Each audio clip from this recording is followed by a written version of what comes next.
గంటకు 530 రూపాయలు, రోజుకు 12,733 రూపాయలు, నెలకు 3,82,000 రూపాయలు అక్షరాల. ఇదేదో పోసాని మురళి కాల్ షీట్కి ఇచ్చే పేమెంటో లేకపోతే ఆయన స్క్రిప్ట్కి ఇచ్చే పారితోషికమో అనుకుంటే మీరు పప్పులో కాలేసినట్లే. ఫిల్మ్ డెవలప్మెంట్ కార్పొరేషన్ చైర్మన్ ముసుగులో పవన్ కళ్యాణ్ను ఆయన కుటుంబాన్ని తిట్టడానికి నాటి వైఎస్ జగన్ సర్కార్ చెల్లించిన గౌరవ వేతనం ఇది. ఇది ఎవరో చెప్పినది కానే కాదు, సాక్షాత్తు పోసాని మురళి పోలీసుల విచారణలో ఒప్పుకున్న నేర అంగీకారం. ఇది ఒకటే కాదు, ఆయన అలా మాట్లాడడానికి గల కారణాలను పోసగుచ్చినట్టు పోలీసులకు వివరించారు పోసాని. ఎలాగూ ఇరుక్కున్నాం, మిగిలిన వారందరినీ కూడా ఇరికించేస్తే పోలా అన్నట్లుగా పోసాని కృష్ణమురళి సజ్జల రామకృష్ణారెడ్డిని, ఆయన తనయుడు సజ్జల భార్గవ్ను కూడా ఇరికించేశాడు. డీటెయిల్స్ ఈ స్టోరీలో.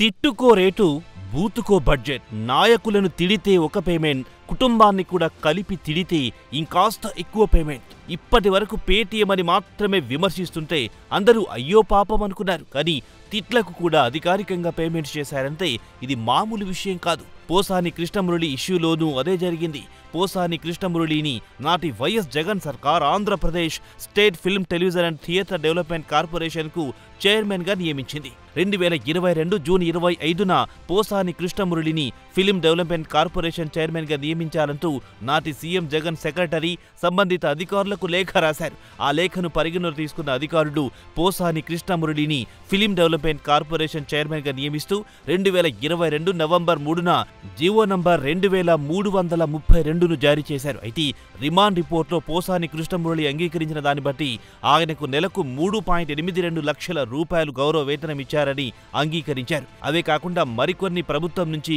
మేళ్లు కూడా పొందినట్లు సమాచారం. ఆ కార్పొరేషన్కు చైర్మన్గా నియమితులైన పోసాని కనీసం ఒక్కరోజు కూడా ఆ కార్పొరేషన్ను పట్టించుకోలేదు.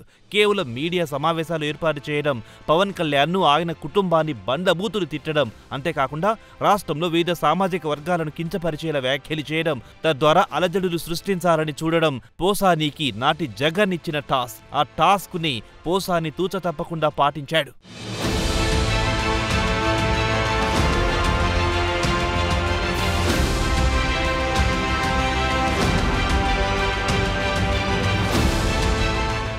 ఇక పేమెంట్ విషయాలను పక్కన పెడితే పోసాని కృష్ణమురళి రిమాండ్ రిపోర్ట్లో సంచలన నిజాలు వెలుగులోకొచ్చాయి.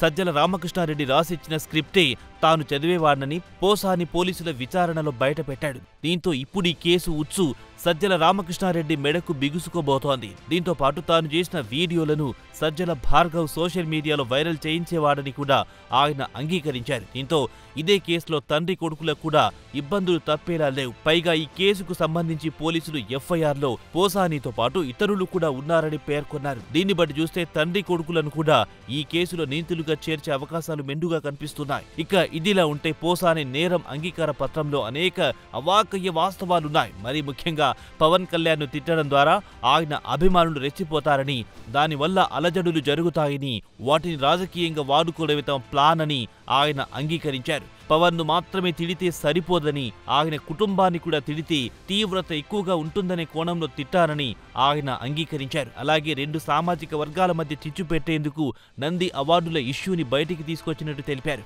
నంది అవార్డులు కాదని అవి కమ్మ అవార్డులని చెబితే ఆయా సామాజిక వర్గాల మధ్య చిచ్చు రాజుకుని అశాంతి ఏర్పడాలనే లక్ష్యంతోనే ఆరోపణలు చేసినట్టు పోసాని అంగీకరించారు. దీన్ని బట్టి చూస్తే పోసాని కేవలం డబ్బులకు పదవులకు కక్కుర్తిపడే ఇలా విమర్శించారని అర్థమవుతోంది. కానీ ఈ మాటల వెనుకున్న అసలు సూత్రధారులు వేరే ఉన్నారని పోలీసులు తేల్చే పనిలో ఉన్నారు. త్వరలోనే ఈ కేసుకు సంబంధించి మరికొన్ని అరెస్టులు ఉండే అవకాశాలున్నట్లు సమాచారం.